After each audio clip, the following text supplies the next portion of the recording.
So explain to me then, what is the purpose of this afternoon? So you're wanting to record a session with me. You're just Yes. going to ask me questions, are you? Yeah. I just have one question, and we will just talk about executive assistant job description. Let me tell you what I am doing at first. Maybe you know me from social media or LinkedIn that so far Yes. I have interviewed with more than 60 executives from all around the world, including India, China, Korea, UK, Romania, USA, Mexico, many people. They are CEO, director, including executive assistant in Brazil, in, let's say, UK again, in USA. And Amazing. I am also an executive assistant for almost 18 years. I am now at a textile sector, and I am also the board member of IMA Turkey. So Wonderful. yeah. We have a very lovely chairman. I am a Turkey chairman, Menekşe, you know. She's such a perfect lady. No, I love her. I love her. She once gave me a very beautiful pair of red shoes. She's a great lady. She's a great leader that I have seen, I have met so far, and I'm proud that I'm a part of IMA Turkey, IMA Global. Really, I'm such a lucky lady that I got to meet her, and she convinced me to be a part of this association. So it means a lot to me. So Lucy, to other directors or executives, I just asked one question like what they expect from executive assistants, how they can define executive assistant job description. I am asking this question is because that I have my YouTube channel, and of course everybody knows you. You are the guru of executive assistants. You are a hero. I don't know how can I define you, but my people in my channel of course may not know you. So I just would like you to give information about executive assistant job description, how it can be defined from your observation, from your experience, and also maybe you can also give us some tips how we can manage more than one executive. I also told this to Matt, maybe what we can talk about, and he told me that maybe we can choose this topic that you can give information to us. So yes, I can ask you how you can define executive assistant job description, because my YouTube channel is also to open to colleagues in other sectors, also in other countries, and also in the high school or in the university students who would like to be executive assistants in the next in their lives, let's say. So it's very important that you need to describe us what an executive assistant should be. Okay, this is a very broad question, but yes, I'm very happy to answer. But feel free, why don't we just record it and have a conversation? And you can ask me whatever you want and we'll work our way. Yeah, I just pushed the button. So it's recording now. I just pushed the button. So it's recording. Excellent. Good. So you want me to tell you about what makes an amazing assistant, right? You want me to talk about the job description for being an assistant. So I think that it depends on what level you're at, really, as to what makes an exceptional assistant. But right at the heart of it is probably communication. And to me, I think it's really important that assistants understand that they're employed by their businesses, not by their executives. So an assistant is employed by the business to make sure that the executive is using their time in the very best way, and so that the executive can get on with the things that they are best at. So a really good way to define that, I guess, is to look at Belbin, which is a psychometric testing system. And Meredith Belbin said that in every major team, you would have 8 different types of people. And what's really interesting is that when you look at assistants, they fall into 3 categories, and the executives tend to fall into 3 totally different categories. So the assistants will, on the whole, be completer finishers and implementers and team players. And then the executives are resource investigators and people that are shapers, or they are plants. Now, let me explain what the executives are first. So your shaper is somebody who's quite autocratic. You know, the people who are be quick, be fast, be done, not terribly good at communicating, can be quite grumpy, want it done their way or get out of my office. You know, if you give them a sheet with three bullet points on it, they're bored by the time they get to the second one. You know those bosses? Then your resource investigator are the ones who are really amazing at leading, and everything is fantastic and wonderful, and they're great with coming up with new revenue streams, and they lead everybody forward and drive the agenda, but they are really, really bad at completing or finishing anything. So not great at dotting the I's and crossing the T's. And then the implementers are the ones who take process and procedure and put that stuff into place. So the executives tend to be getting, I've done that wrong, I'm sorry, it's hot. You will be able to, if I go back to the third point, you should be able to edit that in. So then the third type of executives are the plants, and the plants are the ones who are really amazing at coming up with new product. But again, you know those people you should put into a high tower and allow them to hand their ideas out because they don't know how to communicate with people, but they're real genius. So those are your executives. And then on the other hand, you have your assistants, and your assistants are the ones that really make it happen. They are doing the doing pieces of it.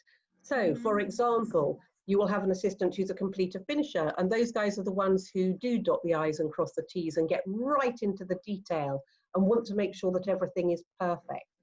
Or the implementers, who are the ones who come up with the new process, the new procedures. So quite often I will say to Matthew, my assistant, I've had an amazing idea. I say, I've had a fantastic idea. And he says, really? And goes slightly pale, because he knows that he's going to have to take that idea and break it down into the minutiae in order to make it happen.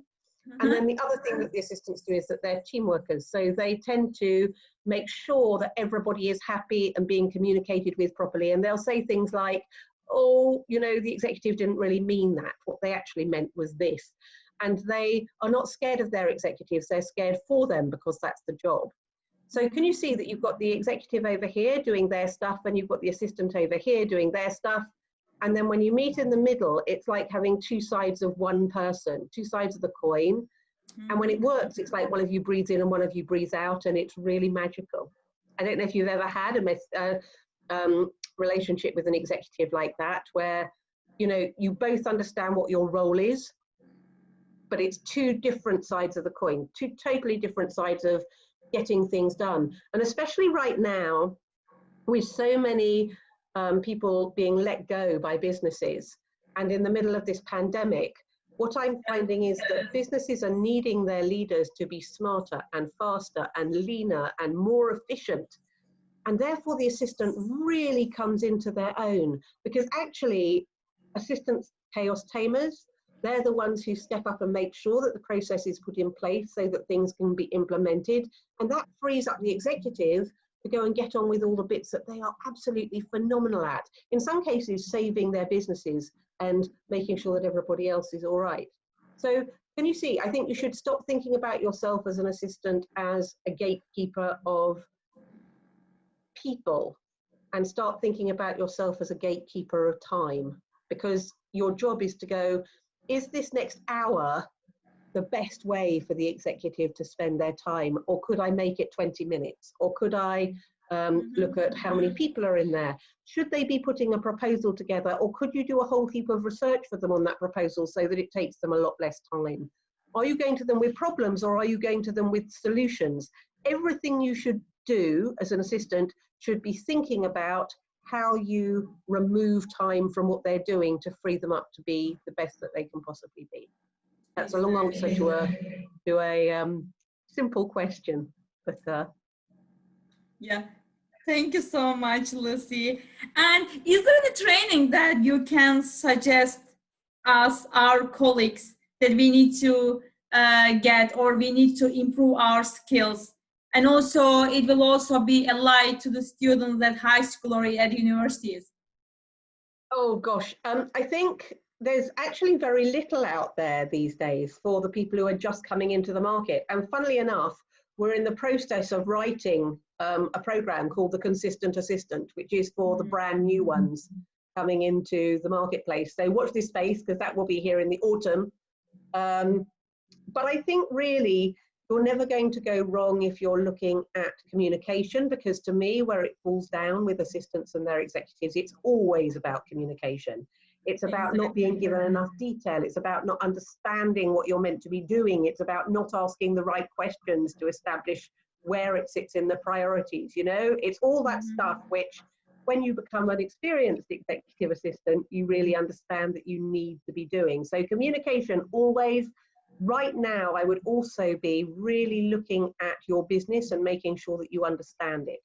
Because whereas for assistants, it used to be about tasks and being told what to do, these days it's about being proactive, and it's about really understanding the business. Not knowing, because there's a big difference between knowing and understanding, but really understanding what your executives' goals are for this year, what their KPIs, their key performance indicators are, and understanding how you can support them to get to those, so that they can get to a point where they feel like this last month or this next year is successful.